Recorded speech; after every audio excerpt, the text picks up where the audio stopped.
శ్రీగురుభ్యో నమః. హరి ఓం. కార్తీక పురాణం నందలి 18వ అధ్యాయము. ఈ అధ్యాయం నందు సత్కర్మానుష్ఠము వలన ఆచరించడం వలన వచ్చేటువంటి ప్రయోజనం అంతా కూడా చెప్పబడింది. సత్కర్మ అనగా వేదము శాస్త్రము ఏ విధముగా మనకి చెప్పాయో ఆ విధముగా మనము ఆచరించడము సత్కర్మ అని అందరూ. వేదము ఏదైతే ప్రతిపాదించిందో, శాస్త్రము ఏదైతే ప్రతిపాదించిందో దానిని ఆచరిస్తూ ఎవరైతే ఉంటారో వారు చక్కనైనటువంటి ఫలితాలు పొందుతారు. అట్లా కాకుండా వేదము చెప్పనటువంటిది, శాస్త్రము చెప్పనటువంటిది ఎవరైతే తమకు తోచిన విధంగా చేస్తారో దాని వలన తాత్కాలిక ప్రయోజనమే తప్ప పూర్ణ ప్రయోజనము అందదు. కాబట్టి ప్రతి ఒక్కరూ కూడా వేదము ప్రమాణముగా చేసుకుని, శాస్త్రము ప్రమాణముగా చేసుకొని, వేదమునందలి మనం ఏదైనా కార్యక్రమం చేసినట్లయినా ఆ వేదమునందలి ఏవైతే చెప్పారో దానిని ఆచరించడం వలన సత్ఫలితాలని పొందగలరు. అంతేకాకుండా మనకి ప్రతి ఒక్కరికి కూడా శాస్త్రమే ప్రమాణం అయినప్పటికీ కొన్ని ఈ యొక్క కలియుగములో చెయ్యలేనటువంటివి కొన్ని ఉన్నాయి. దానికి కూడా శాస్త్రం ఈ విధముగా చేసుకోవచ్చు అని చెప్పి ప్రతిపాదించింది. పూర్ణంగా చేయలేనటువంటి వాళ్ళు స్వల్పంగానైనా కర్మభ్రష్టత్వం కాకుండా చేసుకోవచ్చు అనేటువంటిది శాస్త్రంలో ఉంది. అది తెలుసుకుని ముందుకు వెళ్ళి చక్కనైనటువంటి ఫలితాన్ని పొందగలరు. 18వ అధ్యాయం ప్రారంభం. ఆ యొక్క ధనలోభి ఆ మునీశ్వరుణ్ణి ఈ విధముగా అడుగుతున్నాడు. ఓ మునీంద్ర, మీ దర్శనము వలన ధన్యుడునైతిని. సంశయములు తీరునట్లు జ్ఞానోపదేశము చేసిదిరి. నేటి నుండి నేను మీ శిష్యుడిని అయితిని. తండ్రి, గురువు, అన్న, దైవము సమస్తము మీరే. నా పూర్వజన్మ పుణ్య ఫలితము వలన మీ బోటి పుణ్యపురుషులు సాంగత్యము తటస్థించను. లేనిచో నేను మహాపాపినై మహారణ్యములో ఒక మొద్దుబారిన చెట్టునై ఉండగా తమ కృప వలనే నాకు మోక్షము కలిగినది కదా. మీ దర్శన భాగ్యము లేని ఎడల ఈ కీకారణ్యములో తరతరాలుగా చెట్టు రూపమున ఉండవలసి వచ్చినదే కదా. అట్టి నేనెక్కడ? మీ దర్శన భాగ్యం ఎక్కడ? నాకు సద్గతి ఎక్కడ? పుణ్యఫల ప్రదాయమగు ఈ కార్తీక మాసం ఎక్కడ? పాపాత్మునకు నేనెక్కడ? ఈ విష్ణాలయమునందు ప్రవేశించుటెక్కడ? అని అన్నియు దైవికమగు ఘటనలు తప్ప మరొకటి కాదు. కావున నన్ను తమ శిష్యునిగా స్వీకరించి సత్కర్మలను మానవుడు ఎట్లు అనుసరించవలేనో దాని ఫలితము ఎట్లుండునో దయతో నాకు విశదీకరింపము అని ప్రార్థించెను. అంతటా, ఓ ధనలోభ, నీవు అడిగిన ప్రశ్నలన్నీయు మంచివే. అవి అందరికీ ఉపయోగార్థమైనటివి కావున నేను వివరించేదను. శ్రద్ధగా వినుము. ప్రతి మనుష్యుడు ఈ శరీరమే సుస్థిరమని నమ్మి జ్ఞానశూన్యుడగుచున్నాడు. ఈ భేదము శరీరముకే గాని ఆత్మకు కాదు. అట్టి ఆత్మజ్ఞానము కలుగుటచే సత్కర్మలు చేయవలెనని సకల శాస్త్రములు ఘోషించుచున్నవి. సత్కర్మను ఆచరించి వాటి ఫలము పరమేశ్వరార్పితము వనర్చిన జ్ఞానము కలుగును.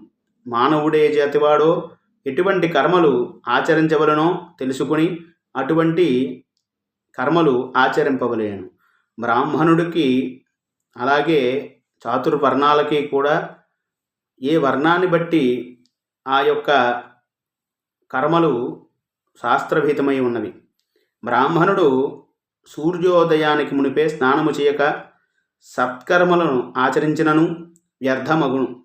అటులనే కార్తీక మాసమునందు సూర్యభగవానుడు తులారాశిలో ప్రవేశించుచున్నాడు. కావున వైశాఖ మాసములో సూర్యుడు మేషరాశిలో ప్రవేశించుండగాను, మాఘమాసములో సూర్యుడు మకర రాశినందు ఉండగాను, అనగా ఈ 3 మాసములందైనను తప్పక నదిలో ప్రాతకాల స్నానము చేయవలెను. అటుల స్నానములు ఆచరించి దేవతార్చన చేసిన ఎడల తప్పక వైకుంఠ ప్రాప్తి కలుగును. సూర్య చంద్రగ్రహణముల సమయములందు తదితర పుణ్యదినములందు స్నానము చేయవచ్చును. ప్రాతకాలము స్నానము చేసిన మనుజుడు సంధ్యావందనము, సూర్య నమస్కారములు చేయవలేను. అట్లు ఆచరించని వాడు కర్మభ్రష్టుడు అగును. కార్తీక మాసమునందు అరుణోదయ స్నానమాచరించిన వారికి చతుర్విధ పురుషార్థములు సిద్ధించును. కార్తీక మాసముతో సమానమైనటువంటి మాసము, వేదములతో సరితూగు శాస్త్రము, గంగా గోదావరి నదులకు సరి అయినటువంటి తీర్థములు, బ్రాహ్మణులకు సమానమైన జాతియు, భార్యతో సరితూగునటువంటి సుఖము, ధర్మముతో పవిత్రమైన మిత్రుడు, శ్రీహరితో సమానమైన దేవుడు లేడని తెలుసుకును. కార్తీక మాసమునందు విద్యుక్త ధర్మముగా స్నానాదులు ఆచరించిన వారు కోటి యాగములు చేసిన ఫలితమును పొంది వైకుంఠమునకు పోవుదురు అని అంగీరసుడు చెప్పగా విని ధనలోభుడు మరలా ఇట్లు ప్రశ్నించెను. ఓ మునిశ్రేష్ఠ, చాతుర్మాస్య వ్రతమని చెప్పితిరే, ఏ కారణం చేత దానిని ఆచరించవలేను? ఇది వరకు ఎవరైనా ఈ వ్రతము ఆచరించి ఉన్నారా? ఆ వ్రతము యొక్క ఫలితము ఏమిటి? అది ఏ విధానముగా ఆచరించవలెను? సవిస్తారముగా విశదీకరింపుము అని కోరెను. అంతటా అంగీరసుడు ఇట్లనెను. ఓయి వినుము. చాతుర్మాస్య వ్రతమనగా శ్రీ మహావిష్ణువు మహాలక్ష్మితో ఆషాఢశుద్ధ ఏకాదశి దినమున పాలసముద్రమున శేషుని పాన్పుపై శయనించి కార్తీక శుద్ధ ఏకాదశి నాడు నిద్ర నుండి లేచును. ఆ 4 మాసములకే చాతుర్మాస్యమని పేరు. అనగా ఆషాఢశుద్ధ ఏకాదశి శయన ఏకాదశి అనియు, కార్తీక శుద్ధ ఏకాదశి ఉత్థాన ఏకాదశి అనియు ఈ వ్రతమునకు చాతుర్మాస్య వ్రతమనియు పేర్లు. ఈ 4 మాసములలో శ్రీహరి ప్రీతి కొరకు స్నానము, దానము, జపము, తపాది సత్కార్యాలు చేసినచో పూర్ణ ఫలము కలుగును. ఈ సంగతి శ్రీ మహావిష్ణువు వలన తెలుసుకుంటుని. కావున ఆ సంగతులు నేను నీకు తెలియజేయుచున్నాను. మొట్టమొదట కృతయుగంబున శ్రీవైకుంఠమునందు గరుడ గంధర్వాది దేవతల చేత వేదముల చేత సేవింపబడుతున్న శ్రీమన్నారాయణుడు లక్ష్మీదేవి సహితుడై సింహాసనమున కూర్చునియుండగా ఆ సమయమున నారద మహామహర్షి వచ్చి పద్మనేత్రుండును, చతుర్బాహునుడును, కోటి సూర్య ప్రకాశమానుండును అగు శ్రీమన్నారాయణునకు నమస్కరించి ముకుళిత హస్తాలతో నిలబడి ఉండెను. అంతట శ్రీహరి నారదుని చూచి ఏమయూ తెలియని వాని వలె మందహాసములతో ఇట్లనెను. ఓ నారద, నీవు క్షేమమే కదా?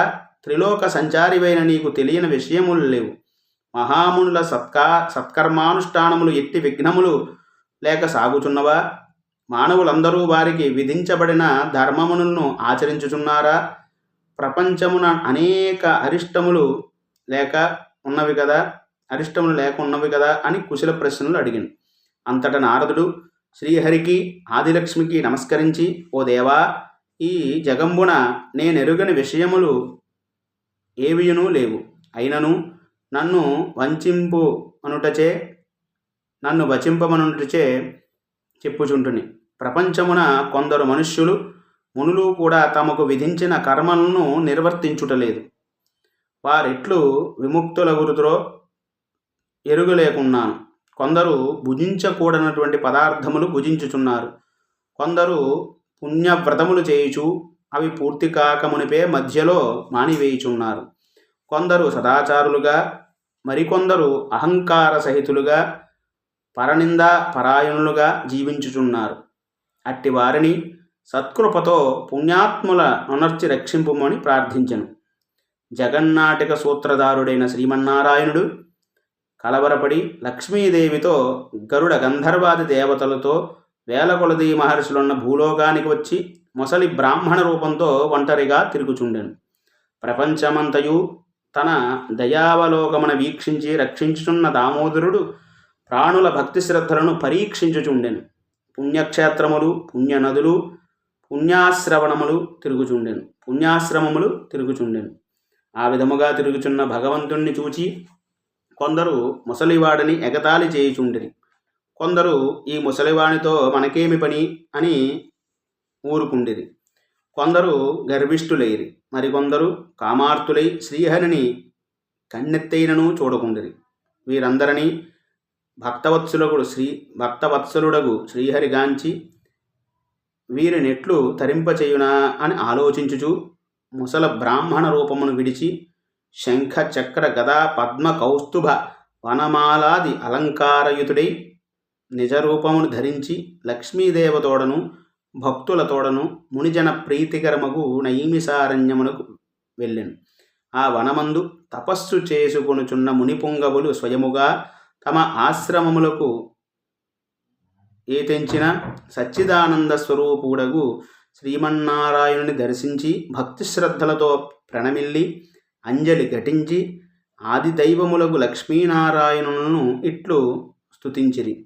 శాంతాకారం భుజగశయనం పద్మనాభం సురేశం విశ్వాకారం గగనసదృశం మేఘవర్ణం శుభాంగం లక్ష్మీకాంతం కమలనయనం యోగిహృద్యానగమ్యం వందే విష్ణుం భవభయహరం సర్వలోకీకనాథం లక్ష్మీం క్షీరసముద్రరాజతనయాం శ్రీరంగధామేశ్వరీం దాసీభూతసమస్తదేవవనితాం లోకైకదీపాంకురాం శ్రీమన్మందకటాక్షలబ్ధవిభవద్బ్రహ్మేంద్రగంగాధరాం త్వాం త్రైలోక్యకుటుంబినీం సరసిజాం వందే ముకుందప్రియాం.